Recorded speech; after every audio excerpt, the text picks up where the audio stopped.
Hello, awesome. Thank you for joining me on the continuation of the live hack called How to Be Successful in Any Endeavor. It's the second part of this video and an episode in the Living Life to the Fullest series, where we talk about life hacks, skills, positive habits, motivation for better living, and how to live a more fulfilled life. Now, I suggest you watch the first part of the video. Click the card over here so you kind of get the big story, and it will help you understand better what we have been talking about. Quickly subscribe if you're yet to do so, and ensure that your notification is activated so that you never ever have to miss another story. So let's do a quick recap on the lessons that we learned in the previous video. So in the first part of the video, I told you about the stone, right? And why it made such a huge impression on me and why it is so important. I also shared with you 2 of the 5 lessons on how to be successful in any endeavor using the analogy of the epic battle between David and Goliath. So let's do a quick recap on what the first 2 lessons are. Lesson number 1, be clear and confident in your quest. And lesson number 2, refuse negativity. Let's get on to lesson number 3. So the third lesson is you've got to train for the opportunity. Now, when Saul gave David all the reasons why he was unsuited and unqualified for this task that lay ahead, David had a response for him, and I'm going to be paraphrasing as well. David told King Saul, "Look, I understand what you're saying. I may not be qualified to fight as a soldier in your army. I may not be good at that, but I am good at keeping and protecting what has been put in my hands. I'm a shepherd boy, right? And each time there was a threat to my flock, like on one particular day, a lion came and stole one of the lambs. I went after that lion, killed the lion, retrieved the lamb, and brought it back to the flock. Another time, something similar happened. Bear came, took hold of one of the lambs, and I went right after that bear, retrieved the lamb, killed the bear, and that was it. So yes, I may not be able to fight the way would expect me to fight, but I know how to defend what is mine." In essence, what David was saying is, look, I have been training in the desert for this one moment, and that moment is finally here. I am going to defend what is dear to me, what I believe in, and nothing is going to stop me. So a lot of times we complain that we're not given enough chances, that we don't get the opportunity to really shine or do things that we've always wanted to do, and we keep giving excuses. We say, oh, if I just had XYZ amount of money, I would have been able to do that. If I had these connections, I would have been able to be this big music star and all of those other things. But let me ask you a question. If you were given that opportunity right now, today, to do something that you've always wanted to do, to be in your dream job, or to handle this dream project, would you really, really be ready? What are you doing in the interim before the opportunity arrives? How are you improving on your craft? How are you honing your skill? How are you getting ready for when that opportunity comes? Because believe me, opportunities come to us all the time. What the real problem is here is that a lot of times we're not ready for it. So when that opportunity comes and we are unprepared for it or ill prepared for it, someone else who is prepared gets the job or gets the opportunity. And then we say we were not given the opportunity. Truth is, we were given the opportunity, but we were not ready for it. So what are you doing while you're waiting for that big next break? Are you studying? Are you carrying out your research? Are you learning new skills? Are you perfecting on the skills that you already have? What are you doing in the interim? David was in the bush, being trained, taking care of his father's sheep. When that one opportunity came, he was successful.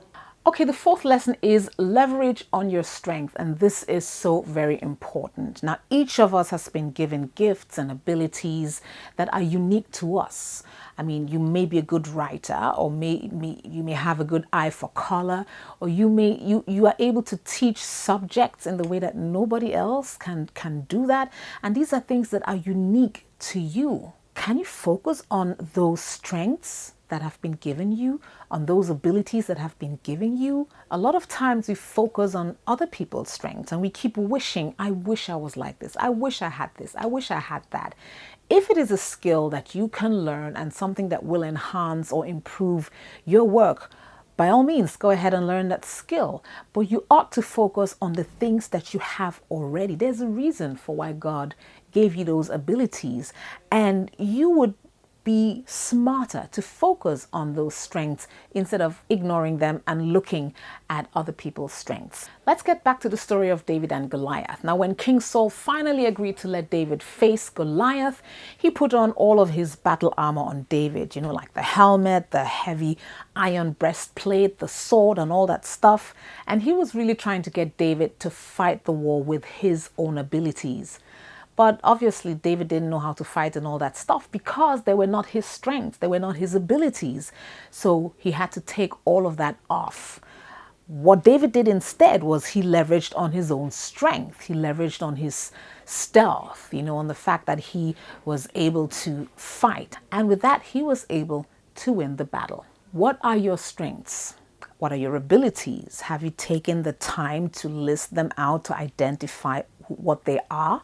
You need to do that if you haven't done that already. When you know what your strengths are, you can focus on each of those strengths and hone them, improve them, and make them better, because these strengths will put you over in the day of battle.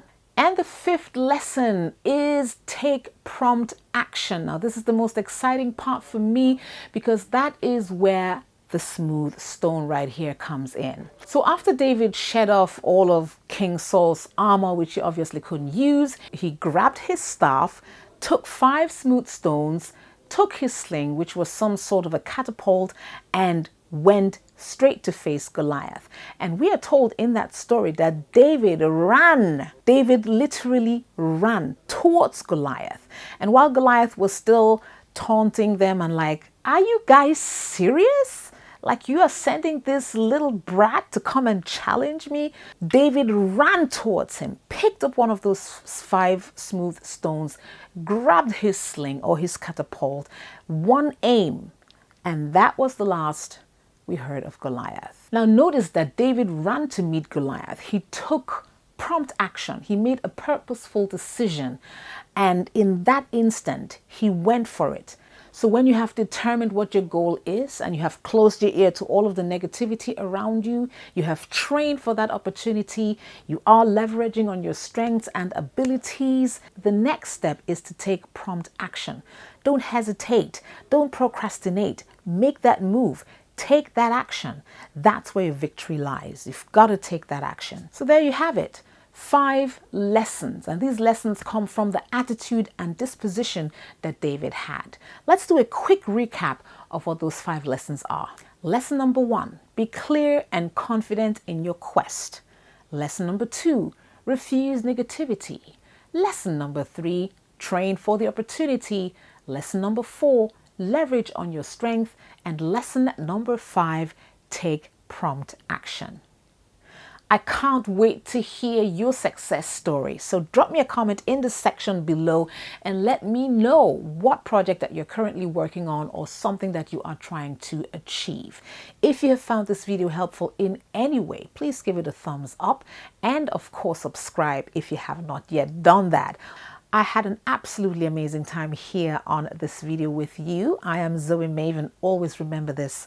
Life is beautiful when you know how to live it. I'll see you in the next video. Ciao.